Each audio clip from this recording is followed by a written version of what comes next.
Subscribe to our YouTube channel and press the bell icon to get the latest updates.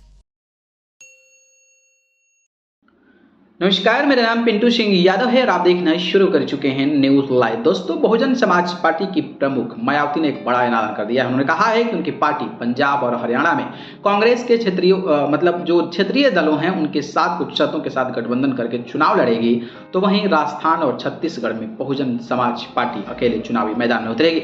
इसके साथ साथ ही मायावती ने साफ कर दिया है कि उनकी पार्टी 2024 का भी लोकसभा चुनाव अपने दम पर लड़ेगी। मायावती ने आगे कहा कि एक तरफ सत्ता पक्ष फिर से अपनी सरकार बनाने की दलीलें दे रहा है, तो दूसरी ओर कांग्रेस पार्टी गठबंधन के सहारे सत्ता में आने की सपने देख रही है। दोनों ही गठबंधन सरकार में आने के लिए अपने अपने दावे ठोक रहे हैं, लेकिन जिन लोगों ने पहले जो वादे किए थे वो खोखले साबित हो गए हैं।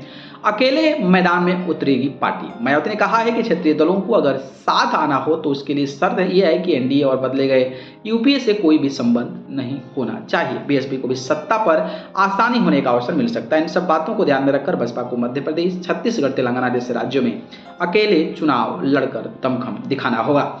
खोखले साबित हो रहे हैं दावे। बीजेपी 300 से ज्यादा सीटें लाने की बात कर रही है, लेकिन उनकी बातों में कभी कथनी और करनी का बहुत ज्यादा अंतर है। उनकी कथनी करनी में कांग्रेस की तरह ही खास बदलाव नहीं है। सत्ता में रहने के दौरान इनके दावे भी खोखले ही साबित होते रहे हैं।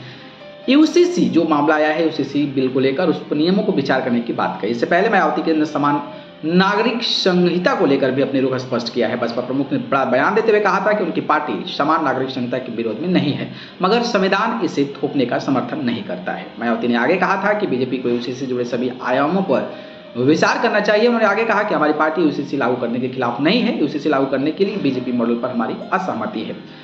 कमजोर नहीं मजबूत होगा देश। उन्होंने आगे कहा था कि बात सोचने वाली है कि अगर हम धर्म के मानने वाले हर समान कानून लागू होता है तो इससे देश कमजोर नहीं बल्कि मजबूत ही होगा। साथ ही लोगों में आपसी सद्भाव भी पैदा होगा। यह बात भी कहीं हद तक सही है। इसमें ध्यान रखते हुए भी भारतीय संविधान की धारा 14 में यूसीसी का बनाने का जिक्र किया गया है।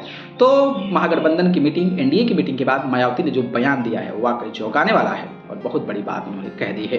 बाकी इस मसले को लेकर आपकी राय कमेंट बॉक्स में। धन्यवाद।